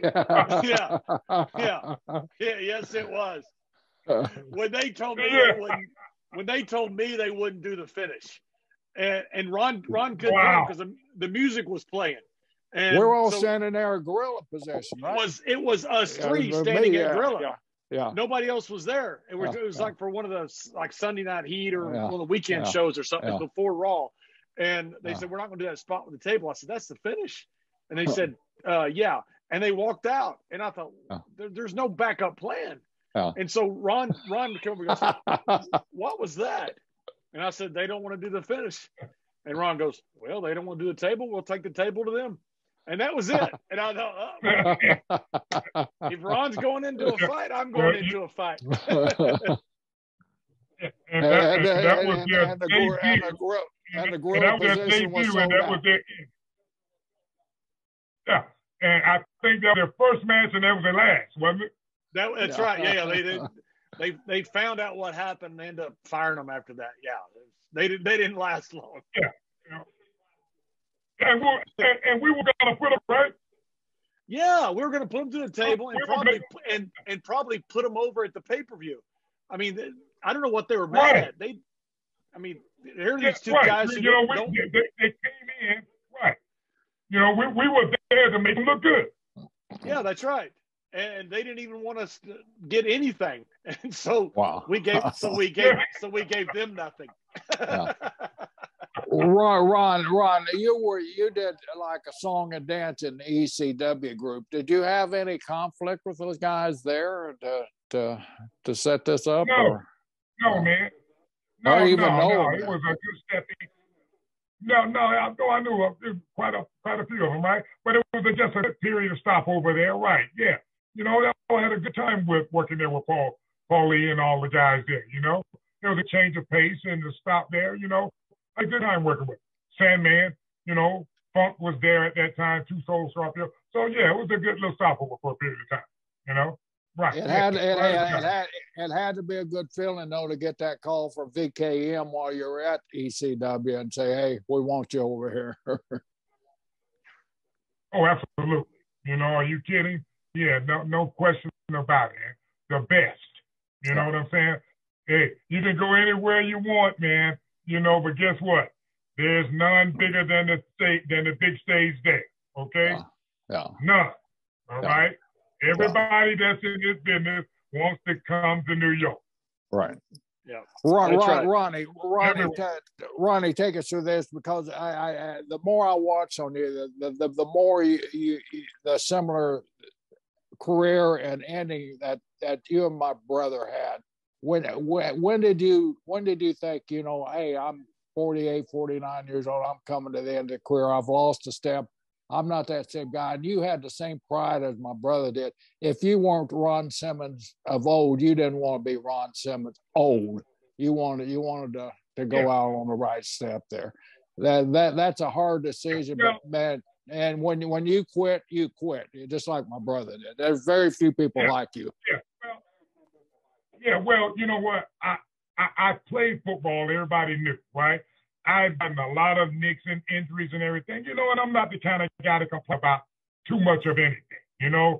I played hurt played injured some of the times, and a lot of those injuries still came with me, into this business, But like I said, man, when I got into the tag team with John, I loved him so much and still do. I had a lot of respect for him, though. And like I said, I knew what he had gone through. I knew the tag teams he'd been in, man, and I knew how badly he wanted, to be in this business and to do the best he could.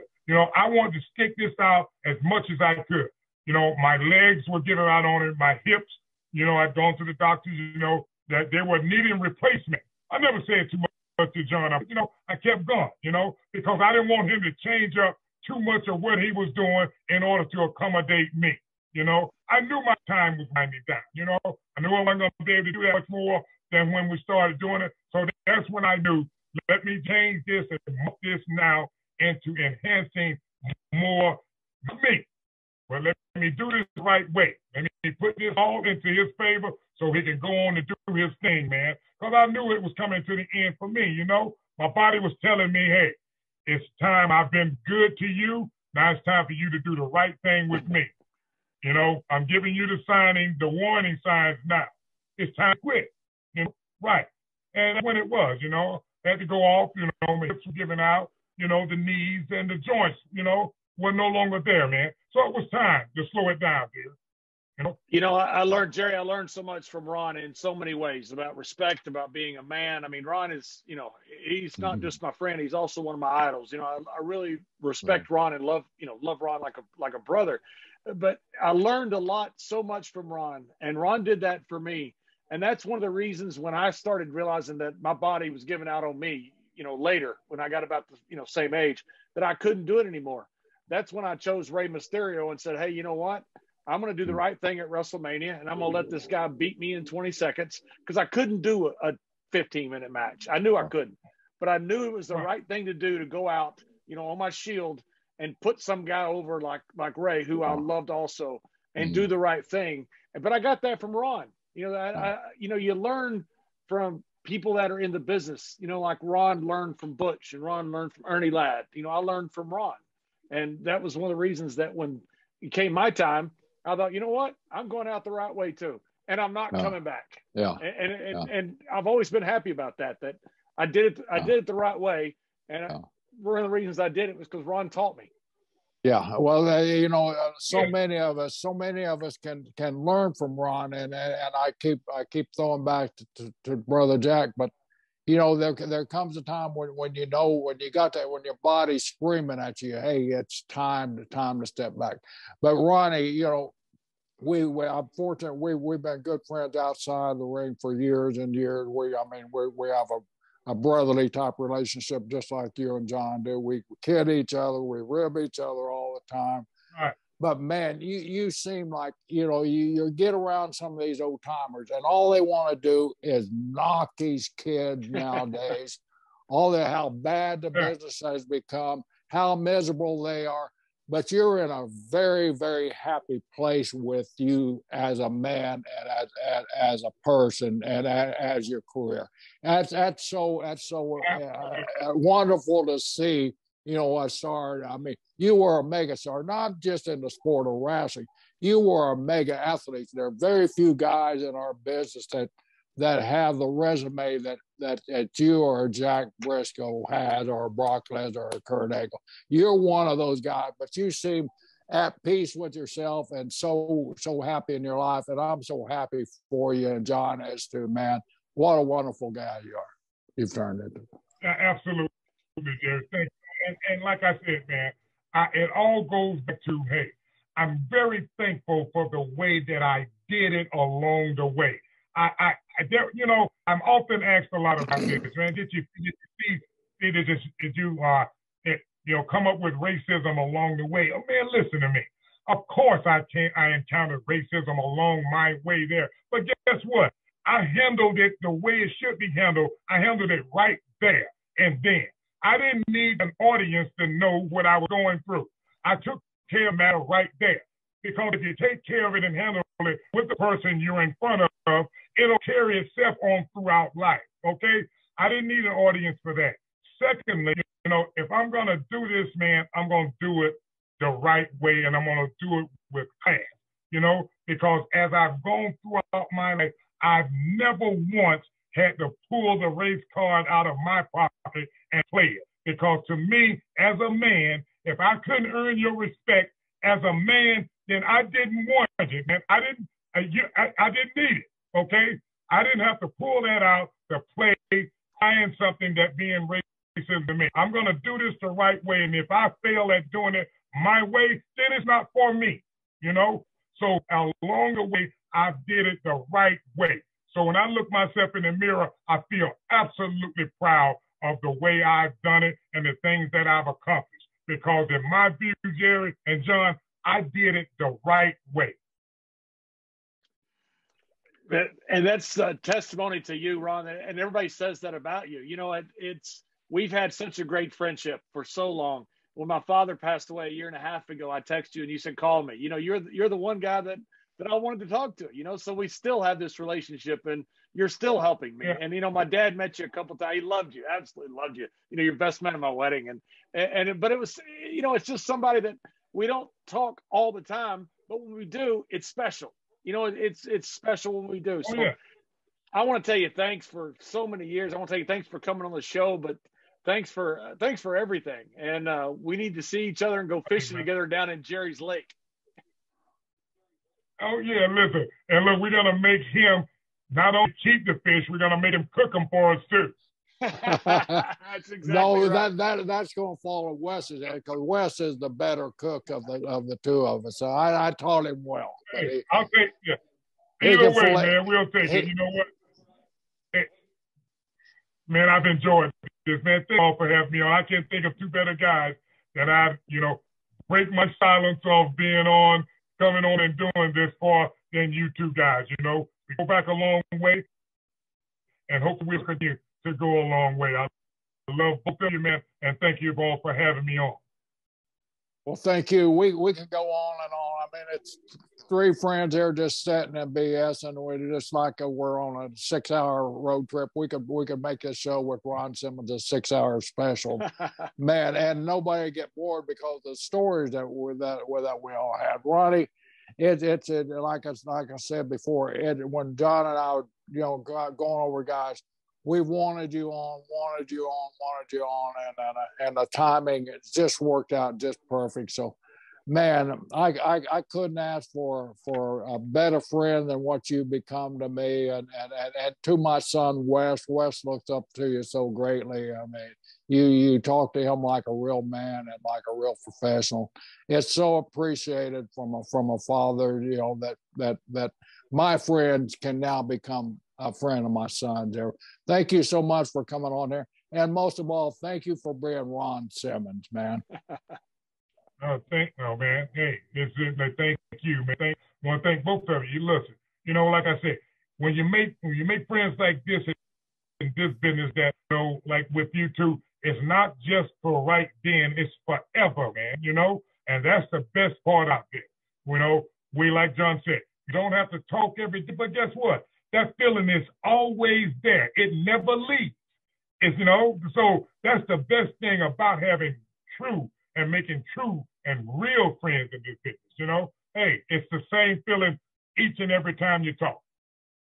But you know, once a Saturday, every Saturday during September to November, you're going to get a text if something happened during a football game, football Saturday. Hey, and look, I'm looking forward to when we get Oklahoma State the schedule. Then you say those same words.